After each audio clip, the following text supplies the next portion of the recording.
Up until now, we've been looking at machines that the department has that enable us to fabricate or prototype models or creations that we've made. But what if there is something that is already created that we want to in turn replicate? How would we go about doing that? Well, one of the ways obviously is to reverse engineer it. In some cases, though, that can be very tedious and almost impossible. For example, with something that is quite organic, say, let's say this was an incredibly rare mid-century or let's say 3rd century statue. And we wanted to be able to provide this information, this data, and recreate it around the world or here in our location, even though this was somewhere else. Or even like at a different scale. Well, the way we would do that is utilizing one of these two tools that we have, and these are 3D scanners. So what these will do is essentially take a series of 2-dimensional frames and overlap them and create a 3-dimensional topography. And the file format can eventually then be made into an STL, and from there we could rapid prototype it, 3D print it, CNC it, and thus duplicate it or replicate it. So in the case of the two that we're looking at, this is what's called the NextEngine. This is a very high resolution, high fidelity laser scanner. And you'll see that what will happen is it fires a number of lasers simultaneously, and it essentially reflects off the item. So we might put it on the rotating bed, for example, and the lasers would be reflected back off the item, and it would take a topographical image of what it's scanning.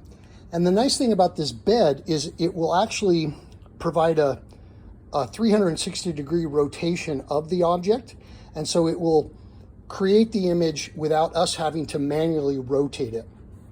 Now, there are a couple additional pieces that we might want to do to get top, bottom, even inside the crevices or cavities that it won't pick up, let's say if it's just vertical. But we'll look at that when we actually do the tutorial on this NextEngine scanner. This particular machine is fabricated by an outfit from Santa Monica, and they have some very, very sophisticated software that goes with it too that we'll take a real brief look at as well. This is a handheld scanner. This is known as the Sense scanner. This is made by 3D Systems, and the busts that we've been looking at, for example, all of these are all prior students here. These were all done utilizing the Sense scanner. This is only a few $100s, whereas the NextEngine scanner is a few $1,000s. This NextEngine scanner, it can be provided, it can be used on any number of different machines, in that the software that it uses, and that is this 3D Sense Systems.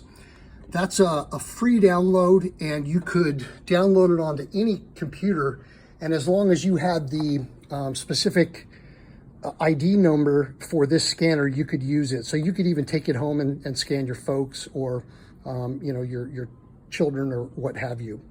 So this technology gives us the ability to complete that cycle of replication, fabrication, reproduction. We could scan someone, and then using manipulation software like Mesh Mixer, we could give someone, let's say, Mickey Mouse ears, for example, or we could, kind of warp the hair if we wanted to. We could kind of do any type of manipulations. With a more precision 3D scanner like this, let's say we had a complex engine and a part broke. Well, we could take that part off, and this is what they often do with very old automotive equipment or parts, is you may only have one piece that is, let's say, the left side and the right side is broken. Well, you could scan that part and then you could replicate it identically. You could create a mirror image of it, or you could fill in the voids, whatever is the problem with the current part, and 3D scan it and replicate it. In addition to the scanning capabilities of this particular scanner, and it uses what's called the Scan Studio for its scanning, it also has the ability to reverse engineer, which is a very, very powerful tool as well, and that's utilizing RapidWorks. We're only going to touch briefly on that because it's essentially almost like a CAD software in and of itself, but I do want to let you know that it's possible. So we could literally, let's say you wanted to create a slightly different flywheel or something, or add elements to it. We could scan that and reverse engineer it and then break it down into a feature tree in something like SolidWorks and start building just from there. So these are some very, very powerful tools in our arsenal of three-dimensional working machines. So let's go ahead and jump in and take a look at these in greater detail.